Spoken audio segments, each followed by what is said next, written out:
कुंडली गोवर्धा हरी विठ्ठल श्री ज्ञानदेव तुकाराम. आमचे मित्र ज्यांना वारकरी संप्रदायाचा वारकरी परंपरेचा वारसा घरातच लाभलेला आहे आणि जे ज्येष्ठ पत्रकार आहेत श्रीरंग गायकवाड, ते गेली कित्येक वर्ष ज्ञानबा तुकाराम नावाचं वार्षिक काढतात आणि त्याच्या माध्यमातून वेगवेगळ्या संतांचा परिचय करून देतात. तर यावेळेला ते श्री संत निळोबाराय पिंपळनेरकर यांच्या विषयीचा विशेषांक करत आहेत. तर त्यांना पहिल्यांदा शुभेच्छा देतो आणि निळोबाराय यांच्या संबंधी काही एक सांगण्याची संधी मला उपलब्ध करून दिली त्याबद्दल त्यांचे आभारही मानतो. ज्ञानबा तुकारामचा एक अंक तुकाराम महाराजांच्या साक्षात शिष्या संत बहिणाबाई सिऊरकर यांच्या विषयीचा होता. बहिणाबाईंचा एक वैशिष्ट्यपूर्ण अभंग की ज्यातल्या दोन उक्ती म्हणूयात लोकोक्ती झालेल्या आहेत, ते म्हणजे ज्ञानदेवे रचिला पाया आणि तुका झालासे कळस, हा तो अभंग आहे. म्हणजे या त्या उक्ती आहेत. आणि अभंग कसा आहे की संत कृपा झाली इमारत फळाली, ज्ञानदेवे रचिला पाया उभारिले देवालया, नामा तयाचा किंकर तेने केला हा विस्तार, जनार्दन एकनाथ खांब दिला भागवत, तुका झालासे कळस भजन करा सावकाश, निरूपण केले ओजा बहिणी म्हणे फडकती ध्वजा किंवा बहिणी फडकती ध्वजा. आता त्याचा अर्थ काय सांगण्याची आवश्यकता नाही, सरळ सोपा अशा प्रकारचा तो अभंग आहे. पण एका त्यातल्या ओळीवरती मी लक्ष विधू इच्छितो आपलं, ती म्हणजे तुका झालासे कळस, त्याच्या पुढचा जो भाग आहे भजन करा सावकाश. हे बहिणाबाई कोणाला सांगतायत? म्हणजे त्यांच्या नंतर तुकोबांच्या नंतर जे लोक कोणी होऊन गेले असतील किंवा होणार असतील, स्वतः बहिणाबाई तुकाराम महाराजांच्या समकालीन आणि तुकाराम महाराजांच्या शिष्या, आणि त्या स्वतःला त्या मंदिराचा कळस मानतात अत्यंत नम्रपणाने. याचा अर्थ भजन करा सावकाश हे त्या इतर लोकांना सांगतायत. त्याच्यामध्ये काही समकालीन लोक आहेत, काही उत्तरकालीन लोक आहेत. तर उत्तरकालीन लोकांच्या मध्ये पहिला जर कोण असेल तर ते संत निळोबा राय पिंपळनेरकर. कारण तुका झाल्याचे कळस म्हणजे काय की ज्ञानदेवे रचिला पाया, ज्ञानदेव महाराजांच्या पासून तुकाराम महाराजांच्या पर्यंत बहिणाबाईंच्या पर्यंत वारकरी संप्रदायाची उभारणी ज्याला म्हणतो आपण तात्विक दृष्टिकोनातून ती पूर्ण झाली होती. मग आता इथून पुढे काय करायचं? तर बहिणाबाई सांगतात की भजन करा सावकाश. आता भजन करा सावकाश याचा अर्थ फक्त भजन म्हणजे आपण त्याचं ज्ञानबा तुकाराम भजन करतो उदाहरणार्थ संतांचं, तेवढंच अभिप्रेत नाहीये. भजन करणं याचा अर्थ की त्यांचं जे साहित्य आहे त्याच्यावरती निरूपण करा, त्याच्यावरती भाष्य करा, त्याचा अर्थ लावा, त्याचा प्रसार करा, त्याचा प्रचार करा, भजन करा सावकाश. आता हे पहिल्यांदा जर कुणी केलं असेल बहिणाबाईंच्या नंतर, म्हणजे तुकाराम महाराजांच्या नंतर म्हणायचं आपण घडीवर, ते निळोबाराय पिंपळनेरकर यांनी केलं. कारण त्यांनी तुकाराम महाराजांच्या प्रमाणेच अभंग लिहिले ज्याची स्फूर्ती त्यांना तुकाराम महाराजांच्या पासूनच झाली. म्हणजे बहिणाबाई महाराज आणि निळोबाराय महाराज यांच्यामध्ये हे साम्य आहे की दोघांना तुकाराम महाराजांच्या पासूनच स्फूर्ती मिळाली. फरक एवढा आहे की बहिणाबाई या तुकोबांच्या समकालीन असल्यामुळे त्यांना ते प्रत्यक्ष तुकाराम महाराज पाहायला ऐकायला मिळाले, परंतु निळोबारायांना तसं नाही मिळालं. पण त्यांना सुद्धा तुकाराम महाराजांचा साक्षात्कार झाला आणि म्हणून त्यांच्या अभंगाचं स्फूर्तीस्थान हे बहिणाबाईंच्या स्फूर्तीस्थानाप्रमाणे तुकाराम महाराज हेच आहेत. आणि मग त्यांनी स्वतः जी अभंग रचना केली, निरूपण केली असतील त्या काळात, आपल्याला कल्पना नाही कसे करायचे काय करायचे, ते दुसरं तिसरं काही नसून त्यांनी तुकाराम महाराजांचं सावकाश केलेलं भजन आहे. म्हणजे बहिणाबाईंचा आदेश तंतोतंत मानणारे पहिले ते निळोबाराय आहेत. आता निळोबारायांच्या नंतर वारकरी संप्रदायात कुणी संत होऊन गेलेलं नाही आणि कुणी अशा पद्धतीची अभंग रचनाही केलेली नाही. वेगळ्या पद्धतीनं म्हणजे कीर्तनातनं वगैरे वगैरे अभंग गाण्यातनं त्या मंडळींनी सावकाश भजन करण्याचं काम सुरू ठेवलेलं आहे. पण हे निळोबाराय महाराज की ज्यांनी स्वतः अभंग रचले आणि तुकाराम महाराजांचा विचार अशा प्रकारे पुढे नेला हे मला पहिल्यांदा सांगायचं आहे. तर आता सुरुवात करताना आपण कशी करूयात, की निळोबारायांच्या संदर्भात आपल्याला माहिती कुठनं मिळते हे सांगायला पाहिजे. तर निळोबारायांचं पहिलं म्हणजे त्यांचे काही अभंग आत्मपर आहेतच, तो वेगळा मुद्दा. पण ज्याला आपण चरित्र ॲज सच म्हणूयात, तर पहिलं चरित्र जे लिहिलं गेलं ते महिपती बुवा ताराबातकर, की ज्यांनी अनेक संतांची चरित्र लिहिली. खरं तर निळोबाराय आणि हे बऱ्यापैकी समकालीन सुद्धा होते काही काळ, महिपती आणि निळोबाराय. परंतु जेव्हा महिपतींनी चरित्र लिहायला सुरुवात केली तेव्हा त्या अगोदर त्यांचा एक परिपाठ होता, की ज्या संतांचं चरित्र लिहायचं त्याच्या गावी वगैरे ते जाणार, त्यांच्याकडनं माहिती घेणार. तर ते गेले पिंपळनेरला वगैरे आणि तेव्हा निळोबारायांचे चिरंजीव भिवबा हे तिथे होते. त्यांच्याकडनं त्यांनी माहिती घेतली आणि नंतर ते चरित्र त्यांनी निळोबारायांचं लिहिलं. त्याच्यानंतर 50-1 वर्षांनी निळोबारायांचे पंतू बहुतेक किंवा नातू, त्यांचं नाव पांडुरंग बाबा, त्यांनी चरित्र लिहिलं निळोबारायांचं ओवीबद्ध. म्हणजे महिपती महाराज आणि पांडुरंग महाराज अशा दोघांची निळोबा चरित्र आपल्याला ओवीबद्ध अशा प्रकारची उपलब्ध आहेत, हे मला आपल्याला सांगावंसं वाटतं. आता या दोन चरित्रांचा खरं तर तुलनात्मक अभ्यास व्हायला पाहिजे. परंतु एक गोष्ट नक्की आहे, की ज्या गोष्टी कदाचित महिपतींच्या चरित्रामध्ये आल्या नसतील, निळोबा चरित्रात आल्या नसतील, ज्या गोष्टी भिवबांनी सांगितल्या असतील महिपतींना, परंतु महिपतींना त्यांचं महत्त्व वाटलं नसेल किंवा त्या विसरल्या असतील किंवा भिवबा त्यांना काही गोष्टी सांगायचं राहून गेल्या असेल भिवबांच्याकडनं, ते तुम्हाला पांडुरंग महाराजांच्या चरित्रामध्ये मिळतं. म्हणून तेही चरित्र तितकंच महत्त्वाचं आहे. हा झाला एक भाग, ही साधनं निळोबारायांच्या चरित्राची. आणखीन एक मुद्दा मला तुम्हाला सांगायचा आहे, की त्याच्याकडे मी परत नंतर येईन आणखी एकदा. पण आत्ता एवढ्यापुरतं सांगतो, की निळोबारायांची परंपरा आपल्याकडं आलेली आहे असं वारकरी संप्रदायातले एक प्रमुख फडकरी वास्कर महाराज, ते मल्लप्पा वास्करांच्या पासून ते आत्तापर्यंत त्यांची परंपरा चाललेली आहे आणि असं ते म्हणतात. तर खरं तर मला असं म्हणायचं माहिती आहे का, की ही जी मंडळी आहेत ना, निळोबारायांचं नाव सांगतात, अभिमान सांगतात, ही खूपच चांगली गोष्ट आहे. परंतु त्यांनी स्वतः ते, मला माहीत नाही, मला दुरुस्त करा जर माझ्या अज्ञानामध्ये काही म्हणजे अज्ञान असेल तर, तर ही मंडळी त्यांच्या फळाचा काही कार्यक्रम इकडे जाऊन करतात, पिंपळनेरला वगैरे निळोबारायांच्या दिंडी विंडी काढतात, पालखी काढतात, असं काही माझ्या ऐकिवात नाही. खरं तर त्याच्यात त्यांनी पुढाकार घ्यायला पाहिजे असं मला व्यक्तिगत वारकरी संप्रदायाचा आणि वास्करांच्या फळांचा एक चाहता म्हणून वाटतं, हे मला तुम्हाला सांगायचं आहे. कारण त्यांच्या परंपरेतल्या अगोदरच्या लोकांची, स्वतः विवेकानंद महाराज, नंतर त्यांचे वडील आप्पासाहेब, आप्पासाहेबांचे बंधू तात्यासाहेब, सगळ्यांचे माझे वैयक्तिक पातळीवरती फार चांगले संबंध होते, हे मला मुद्दाम सांगायचं. तर ते खरं तर त्यांच्याकडून राहून गेलेलं काम आहे, ते त्यांनी करायला हवं असं मला या निमित्ताने सांगावं असं वाटतंय. अर्थात तो त्यांचा प्रश्न आहे, त्यांचेही काही म्हणणं असेल, काही अडचणी असतील, ते मला माहीत नाही. असो, हा झाला एक मुद्दा.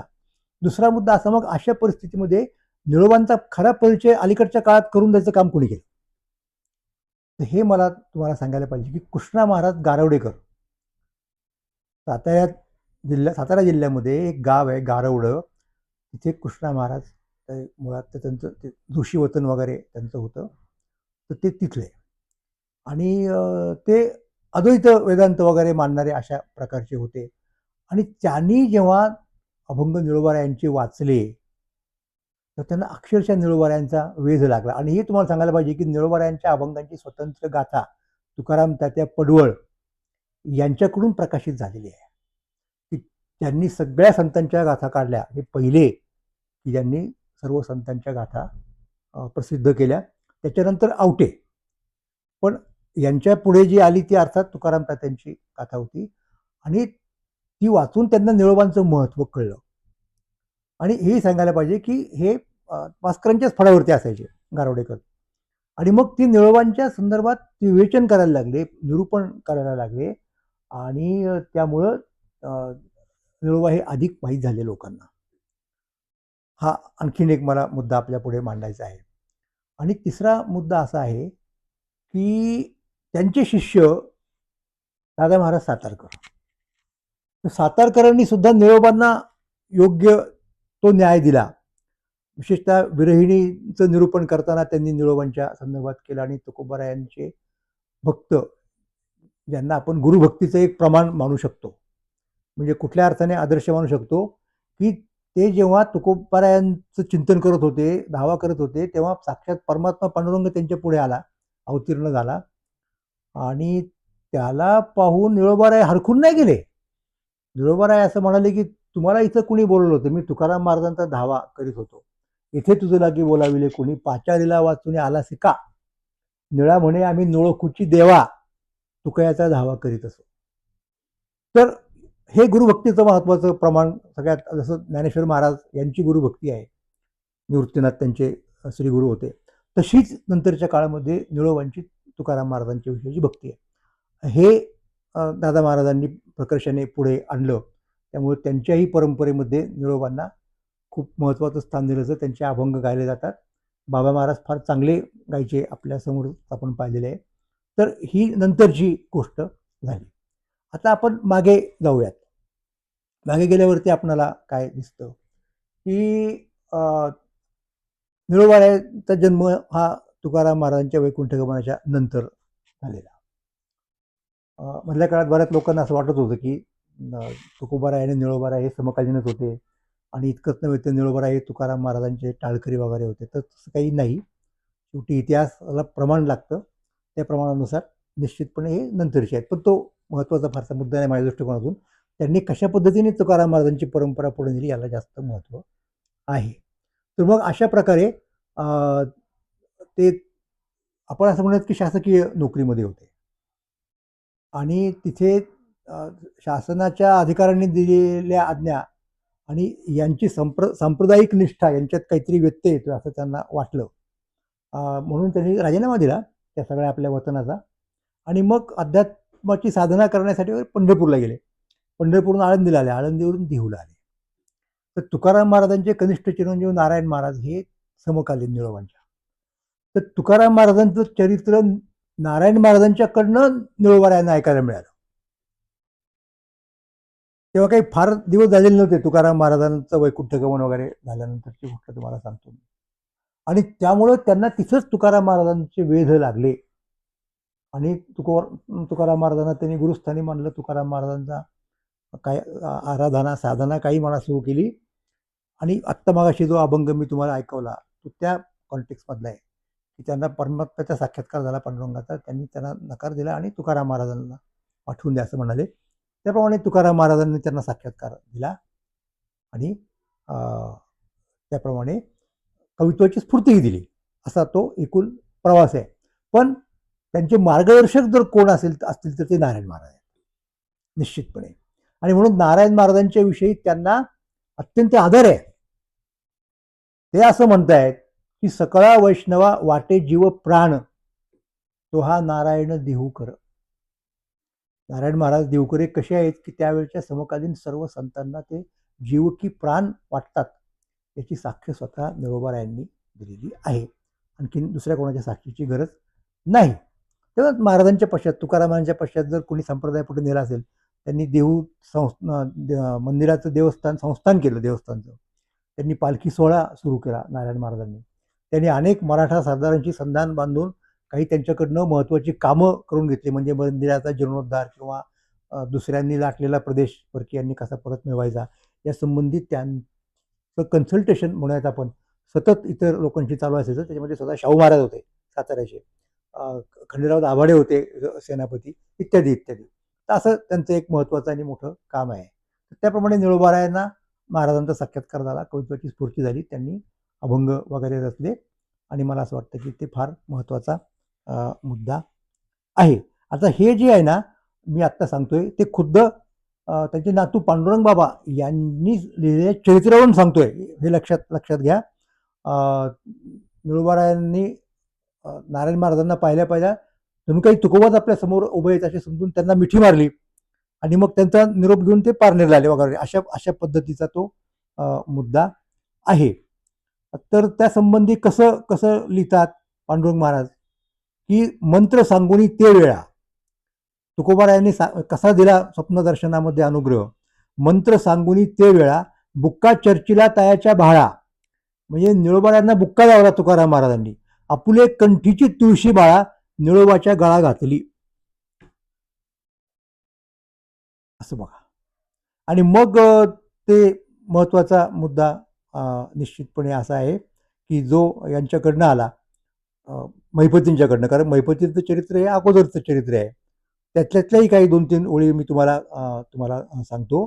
निळोबाची देखुनी भक्ती पावले श्रीपती तयाप्रती, त्याचप्रमाणे तुकाराम येऊनी स्वप्नी उपदेश केला कृपे करुणी. हा महत्वाचा मुद्दा त्यांनी सांगितला. पण वर्णन करताना असं म्हणतायत की नेने मान दांभिकपण, सद्भावे करी हरी कीर्तन, पुरातन संतांची उत्तरे बोलून संत चरित्रे वर्णावी. ज्ञानेश्वर महाराजांचं सुद्धा चरित्र निळोबांनी अभंगात्मक पद्धतीने लिहिलेलं आहे, हे तुम्हाला मुद्दाम सांगतो.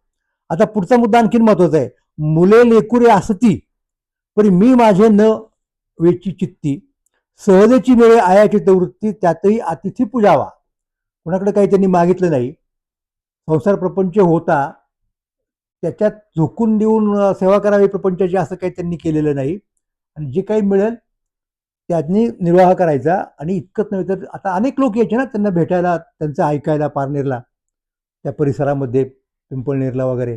तर त्यांचं उत्तम अशा प्रकारचं आतिथ्य ते करायचे. आणि आता ह्या सगळ्यात ज्याचं वर्णन केलं आता पांडुरंग बाबांनी किंवा निळोबा यांनी, महिपतींनी, ते स्वतः निळोबा त्यांच्या अभंगातून सांगतात. म्हणून पहिलं प्रमाण ते आहे चरित्राचं, त्यांचे स्वतःचे अभंग. बघा काय म्हणतायत. येऊन या कृपावंते स्वामीनाथे सद्गुरुनाथे, हात ठेविला मस्तकी देवनी प्रसाद केले सुखी, माझी वाढविली मती गुण वर्णावाया स्फूर्ती, निळा म्हणे मी बोलता दिसे परी त्याची सत्ता.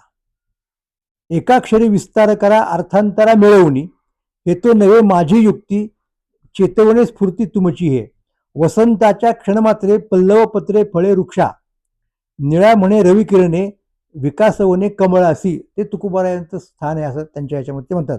अवघे वर्ण 52 परी, शब्दी शब्दांच्या कुसरी, आयते दिले जोडून या स्वामी सद्गुरु तुकया, न करण्याची घडामोडी अर्धी अर्थी अक्षरे उघडी, निळा म्हणे कृपावंता कैसीने उत्तीर्ण होऊ आता, माझ्या सद्गुरूचे अवलक्यता मुख समाधीचे सुख तुच्छ वाटे, असं ते म्हणतायत तुकाराम महाराजांच्या बद्दल. त्यांची आरती जी आहे तुकाराम महाराजांची रचलेली ती फार महत्वाची आहे की प्रपंच रचना सर्वही भोगून त्या गेली. अप्रतिम पद्धतीने तुकाराम महाराजांचं चरित्र त्यांनी त्या एका आरतीमध्ये सांगितलं आहे. आणि त्याच्यामुळे ते प्रमाण मानायला काही हरकत नाही. त्यांनी स्वतः हे सगळं चरित्र नारायण महाराजांच्या तोंडून ऐकलेले, ते मी तुम्हाला आधीच सांगितलेलं आहे. अशा अनेक गोष्टी आहेत. त्यामुळे त्यांनी काय केलं, 332 श्लोक तुकाराम महाराजांच्या स्तुतीचे, प्रशंसेचे रचलेले आहेत. नमो सद्गुरु तुकया ज्ञानदीपा, नमो सद्गुरु सच्चिदानंद रूपा, नमो सद्गुरु भास्करा पूर्ण कीर्ती, वगैरे वगैरे. भवसिंधुसी बांधला सेतू जेणे, अथवा जिनाकारणे तुकयाने. तुकाराम महाराजांना जणू काही ते म्हणतात की भवसिंधूवर सेतू बांधला, म्हणजे रामाची आणि तुकोबांची तुलना करताना ही उपमा इतरांनी काही लोकांनी वापरलेली आहे तुकाराम महाराजांच्या नावाचं स्पष्टीकरण करताना. न तुकेची जो तो म्हणे हा तुकावा, नये भास्करा तुक कंटाळ कोठे, तसा हा तुका साम्य दुजे न भेटे, तुळे घालीचा पृथ्वी तुक नाही, दुजे मेरू मंदार सिंधुसिती, तसा हा तुका तुकिता तुकवेना, नयेची तुका साम्य दुजा दिसेना. म्हणजे या सम हा असे तुकाराम महाराज आहेत, असं ते निळोबाराय आपणाला सांगतात. हा हा हा.